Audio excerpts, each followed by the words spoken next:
Hello दोस्तों, नमस्कार। मैं आदित्य प्रताप सिंह आप सभी का सरोकार क्लासेस के यूट्यूब चैनल पे स्वागत करता हूं और यह आशा करता हूं आप सभी स्वस्थ होंगे। आज का लेक्चर जैसा कि आपको पता ही है, संडे के दिन एडिटोरियल हम लोग डिस्कस नहीं करते हैं, ठीक है। जो अपना ये डिस्कशन होता है इसको थोड़ा लाइट बनाने के लिए, इसलिए हम चालू करते हैं आज का डिस्कशन इस मोटिवेशनल कोट के साथ। इसमें बहुत अच्छी बात बोली गई है, जो सही करने की हिम्मत उसी के पास आती है जो गलती करने से नहीं डरते, ठीक है। अगर आप ये डरते रहोगे ज़िंदगी भर कि अगर हम ऐसा करेंगे तो हो सकता है हमसे कोई गलती हो जाए, तो फिर आप वो चीज़ कभी नहीं कर पाओगे जब तक आप डरोगे, ठीक है।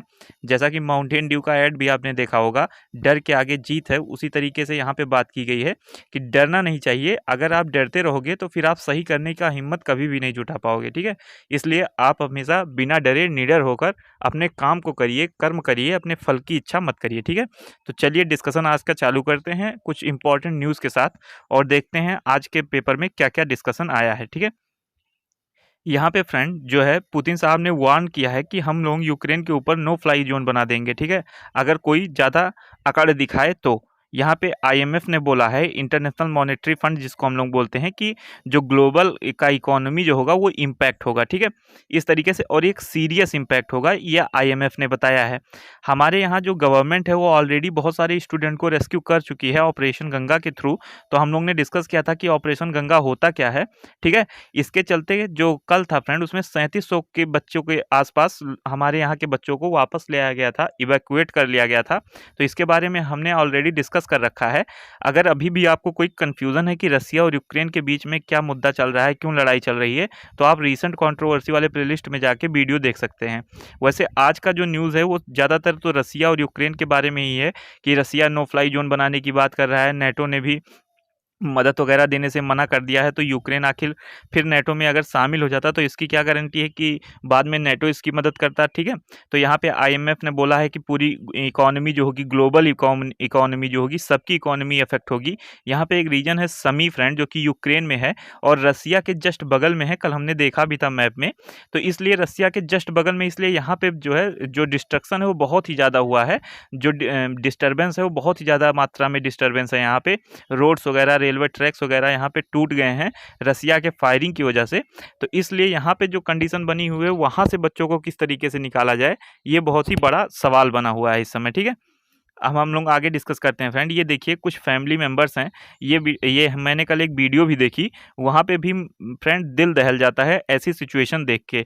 मैं आपको एक वीडियो दिखाऊंगा, उसमें आप देखिएगा खुद की किस तरीके से जो माँ होती है वो ऑलरेडी बच्चे से इतना कनेक्टेड होती है, ठीक है। 9 महीने माँ जिसको पेट में रखती है, उससे कितना ज़्यादा कनेक्टेड होगी, और अगर उसके बच्चे को कुछ हो जाए तो इस तरीके से अभी हम आगे भी डिस्कस करेंगे कि हमारे यहाँ के कुछ बच्चों की जान भी गई यूक्रेन में। तो पहले मैं आपको वो वीडियो दिखाता हूँ, फिर हम लोग आगे बढ़ते हैं। आप देख रहे होगे फ्रेंड्स कि किस तरीके से ममता एक बहुत बड़ी चीज़ है इस दुनिया में, इसका कोई मोल नहीं है, ठीक है। माँ के प्यार का इस दुनिया में कोई मोल नहीं है। जैसा कि और भी कई सारी वीडियोस थी, लेकिन मैं और सारी वीडियोस नहीं ला पाया यहाँ पे, लेकिन आप यहाँ पे देख रहे होगे, इससे आपको अंदाज़ा मिल जाएगा, ठीक है। यहाँ पे फ्रेंड मैं आपको दिखा दूँ, एक न्यूज़ हम लोग पहले ये देख लेते हैं कि वार किस तरीके से हमारे यहाँ के यूथ को अफेक्ट कर रहा है। हमारे यहाँ के बहुत सारे बच्चे यूक्रेन में रहते थे, यूक्रेन में ही नहीं बल्कि रसिया में रहते हैं, चाइना में रहते हैं, फिलीपींस में रहते हैं, ठीक है।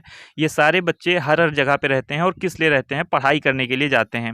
जैसा कि यूक्रेन में गए थे ज़्यादातर बच्चे मेडिकल की तैयारी करने। तो जब कोविड के टाइम पे आपने देखा होगा एक न्यूज़, यूपी में जब कोटा से जो हमारे यहाँ के चीफ मिनिस्टर थे आदित्य योगीनाथ जी, उन्होंने अपने यहाँ के बच्चों को कोटा से यूपी में वापस मंगा लिया था। तो इनके द्वारा बात किया गया था कि अब हम ऐसा कुछ करेंगे जिससे हमारे यहाँ के बच्चों को बाहर पढ़ने जाने की नौबत ही नहीं आएगी, अपने ही स्टेट में वो लोग पढ़ सकेंगे। तो यहाँ तो इंटर स्टेट की बात की गई थी, यहाँ पे तो पूरा ग्लोबल देखा जा रहा है। तो किस तरीके से हमारे यहाँ के बच्चे बाहर जाते हैं एजुकेशन लेने के लिए, तो क्या ऐसी ज़रूरत आन पड़ी कि उनको बाहर जाना पड़ता है, जिसके चलते हमारे यहाँ के बहुत सारे बच्चों की जान भी चली गई, ठीक है। और उसके चलते बहुत सारे घरों ने, जिसके घर में कोई अकेला बेटा रहा होगा, सारी रिस्पॉन्सिबिलिटी उसके ऊपर ही फ्यूचर में आती, उसकी जान चली गई, तो आप सोच सकते हो उस फैमिली का आगे क्या होगा। तो इस तरीके से हम लोगों को हर एक पहलू देखना चाहिए किसी भी वार का। वार अगर देखा जाए तो जैसा कल हमने डिस्कस भी किया था कि जो गांधी जी थे उन्होंने भी लड़ाई लड़ी थी आज़ादी की, लेकिन इन्होंने वार को सपोर्ट नहीं किया था। इन्होंने कहा था कि हम लोग नॉन वायलेंस की तरीके से जीतेंगे, ठीक है। हालांकि जो और भी लीडर्स थे उन्होंने भी बहुत बड़ा रोल भी प्ले किया था, वार के थ्रू, जैसे कि भगत सिंह जी थे, ठीक है, सुखदेव जी थे, ठीक है, राजगुरु जी थे। तो इन लोगों ने अपनी लड़ाई जो है वो बहुत ही बोल्ड वॉइस में रख के और अंग्रेजों से लड़ी थी। तो हम इनके कंट्रीब्यूशन को तो नहीं भूल सकते, लेकिन गांधी जी ने भी कहीं ना कहीं जो है नॉन वायलेंस के तरीके से लड़ाई की और हम लोग के आज़ादी में जो है मदद की। तो इस तरीके से यहाँ पे बात की गई है, ऐसी क्या जरूरत आन पड़ी कि लोगों को बाहर पढ़ने जाना पड़ रहा है, ठीक है।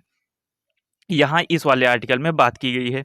तो यहाँ पे क्यों बच्चे बाहर पढ़ने जा रहे हैं? क्योंकि हमारे यहाँ फ्रेंड क्या है कि जो मेडिकल का है, ठीक है, जो मेडिकल की फील्ड है, जो मेडिकल का सेक्टर है, यहाँ पे क्या है कि जितनी ज़्यादा कॉम्पिटिशन है, उससे कई ज़्यादा मीन्स आप बोल सकते हो कि यहाँ पे कॉम्पिटिशन बहुत ही ज़्यादा मात्रा में है, ठीक है। कैसे मात्रा में ज़्यादा मात्रा में है कॉम्पिटिशन? यहाँ पे मीन्स एक डाटा था फ्रेंड जिसमें 88,120 के आसपास जो है बच्चे हमारे यहाँ के इसमें इनरोल हो सकते हैं, हमारे यहाँ जो मेडिकल कॉलेजेस हैं, ठीक है। लेकिन यहाँ की पॉपुलेशन जो तैयारी कर रही है वो बहुत ही ज़्यादा मात्रा में है।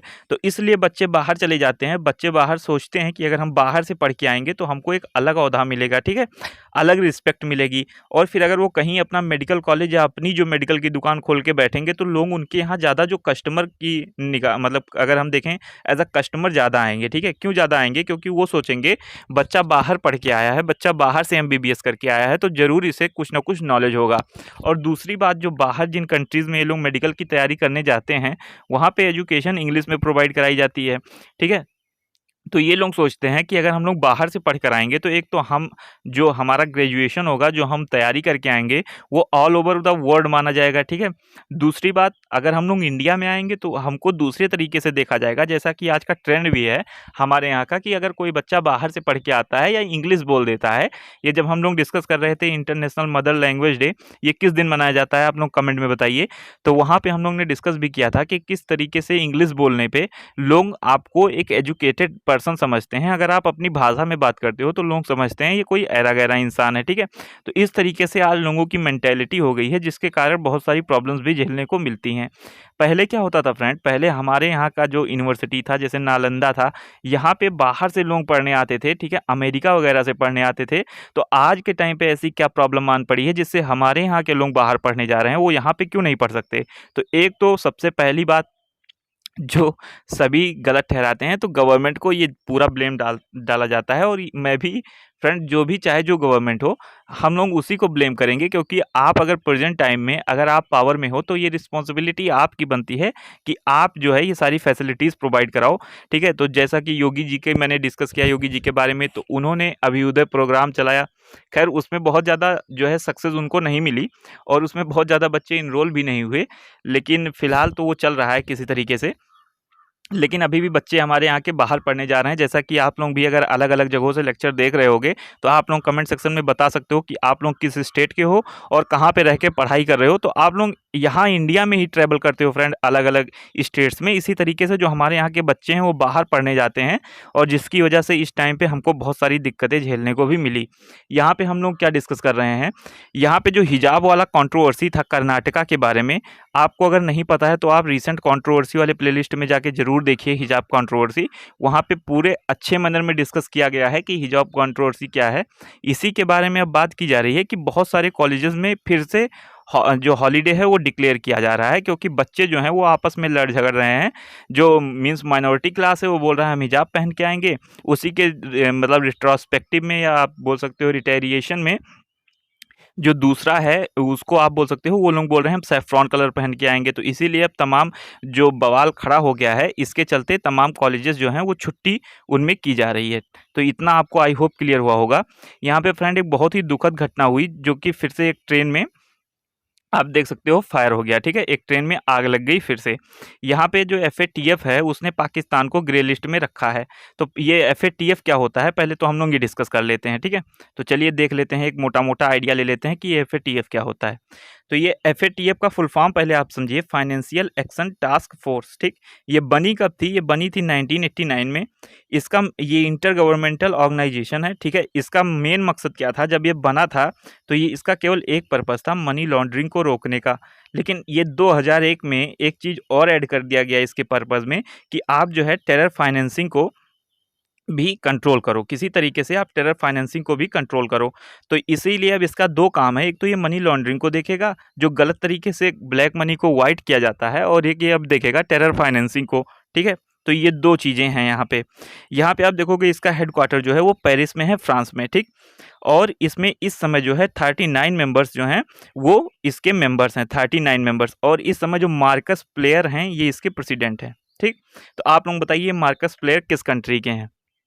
तो इसने ये क्या करता है फ्रेंड कि जो कंट्री मीन्स ज़्यादा टेरर फाइनेंसिंग करती है, टेरर लोगों को ज़्यादा पैसा-वैसा देती है, जैसे कि आपने देखा होगा 2001 में आसपास, या फिर और भी जो कई सारे टेररिस्ट एक्टिविटीज़ थे जिसमें अमेरिका के एक बिल्डिंग में जो हेलीकॉप्टर घुसा दिया गया था, ठीक है?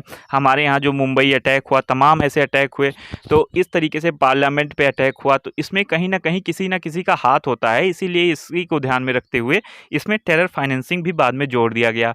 तो इसका मेन मकसद अब क्या है कि उन कंट्रीज़ को फाइंड करे और उन कंट्रीज़ पे सैंक्शंस लगाए। तो अगर ये, ठीक है, इसके कई सारे लिस्ट्स होते हैं, तो अगर अभी तक तो इसने ग्रे लिस्ट में रखा है पाकिस्तान को, लेकिन जैसे ही इसको ब्लैक लिस्ट में कर देगा, क्यों कर देगा? क्योंकि जो इसके 34 जो आप बोल सकते हो कि जिनको ये देख के किसी कंट्री को डिसाइड करता है कि किस लिस्ट में रखना है, तो ये 34 पैरामीटर्स हैं इसके, 34 इसके पैरामीटर्स हैं जिनको देख कर ये किसी कंट्री को डिसाइड करता है कि किस ब्लॉक में रखना है, ग्रे लिस्ट में रखना है या ब्लैक लिस्ट में रखना है। तो इसलिए इसमें से जो 32 आप बोल सकते हो जो मेज़रमेंट हैं, जो जिससे ये देखता है, उस 32 पैरामीटर्स पाकिस्तान फॉलो कर रहा है इस समय, कि 32 अगर देखा जाए तो उसको ब्लैक लिस्ट में रख देना चाहिए, ठीक है? अगर वो 32 पैरामीटर्स को फॉलो कर रहा है तो उसको ब्लैक लिस्ट में डाल देना चाहिए, लेकिन अभी फ़िलहाल वो ग्रे लिस्ट में है। अब ब्लैक लिस्ट में डालने का एक सबसे बड़ा नुकसान क्या होता है, कोई भी कंट्री जो है वो आपकी कंट्री में इन्वेस्ट नहीं करना चाहती, ठीक है? जैसे ऑलरेडी ईरान के ऊपर ऐसा है, अभी जल्दी जो है यूएई को भी ग्रे लिस्ट में शामिल कर दिया गया है, तो ये आप ध्यान में रख सकते हो, ठीक है? तो ये सारी बातें थी एफएटीएफ के बारे में, आई होप आपको क्लियर हुआ होगा। ये एक मेडल है फ्रेंड, जिसको हम लोग बोल्ट्जमैन मेडल बोलते हैं, जो फिजिक्स के फील्ड में दिया जाता है। तो ये अभी हमारे कंट्री में किसको मिला है? दीपक धर जी को मिला है। तो ये आप ध्यान में रख सकते हो, ये क्वेश्चन भी आपसे पूछ सकता है कि किसको मिला है जो बोल्ट्जमैन मेडल मिलता है ये। तो ये आप केवल एक ध्यान मोटा-मोटा आइडिया रखिएगा कि किसको मिला है। तो ये आपसे फ्यूचर में क्वेश्चन भी पूछ सकता है अगर आप कोई रिसेंट में एग्ज़ाम देने जा रहे हो वहाँ पे। यहाँ पे जैसा मैंने बात किया कि हमारे यहाँ के बच्चों को क्या इफ़ेक्ट पड़ा है, या हमारे यहाँ के ही बच्चों के नहीं, पूरे ऑल ओवर द वर्ल्ड, केवल ऐसा नहीं है कि हमारे यहाँ के ही बच्चे वहाँ पे तैयारी करने गए होंगे, तमाम देशों के वहाँ पे बच्चे तैयारी करने आए होंगे। तो इस तरीके से, और एक बहुत बड़ी बात फ्रेंड, जो ऑपरेशन गंगा है, इसमें ऐसा नहीं है कि केवल इंडियन स्टूडेंट्स को या इंडियन सिटीजन्स को बचाया जा रहा है। इसमें अगर कोई फॉरेन कंट्री के लोग भी अगर आना चाह रहे हैं तो वो आ सकते हैं, ठीक है? यहाँ पे बात की जा रही है, जो हमने डिस्कस किया था किसके बारे में, ठीक है, सेबी के बारे में। तो वहाँ पे हम लोगों ने चित्रा जी के बारे में डिस्कस किया था, हिमालयन योगी जी के बारे में। अगर आपको याद होगा, आप लोग रेगुलर लेक्चर सुनते हो तो उसमें एक बाबा जी बन गए थे। तो वो कौन थे, आप लोग उनका नाम बताइए। तो बाबा जी फिर इनको गलत तरीके से जो है फ़ोन पे इन्फ्लुएंस करके और खुद जो है हेड बन गए थे। तो इस तरीके से अब जब ये अरेस्ट हैं तो इनके लिए नो एंटीसिपेटरी बेल की बात की जा रही है। तो ये एंटीसिपेटरी बेल क्या होता है फ्रेंड, कि अरेस्ट करने से पहले ही जो है आपको वारंट मतलब अरेस्ट करने से पहले ही आपको जो है वो बेल मिल जाए, ठीक है? तो इसको एंटीसिपेटरी बेल बोलते हैं। तो ये आप ले सकते हो, जिसको हम लोग अग्रिम जमानत कहते हैं, ठीक है? कि हम लोग जेल जाने से पहले ही जमानत ले लेते हैं, ठीक है? इस तरीके से जैसे आपने कोई क्राइम किया तो आप फरार हो, अब आपके फैमिली वाला कोई गया वहाँ के कोर्ट में एंटीसिपेटरी बेल के लिए फ़ाइल कर दिया। अब आपको एंटीसिपेटरी बेल जब मिल जाएगी तो ये पुलिस जो है वो आपको अरेस्ट नहीं कर पाएगी। तो यही होता है एंटीसिपेटरी बेल।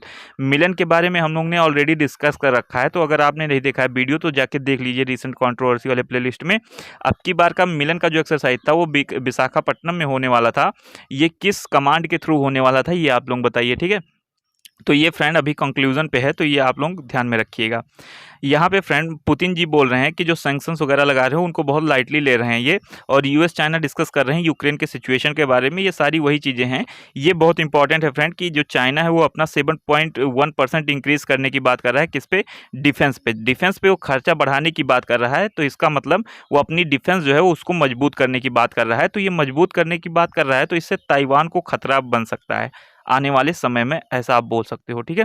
ये हम लोग ने देखा। तो आई होप आपको ये सारी चीज़ें क्लियर हुई होंगी। अगर आपको कोई भी कन्फ्यूज़न आता है तो कमेंट सेक्शन में ज़रूर बताइए, और अगर आपको वीडियो पसंद आती है तो do like, share and subscribe और यूट्यूब चैनल। जय हिंद, जय भारत।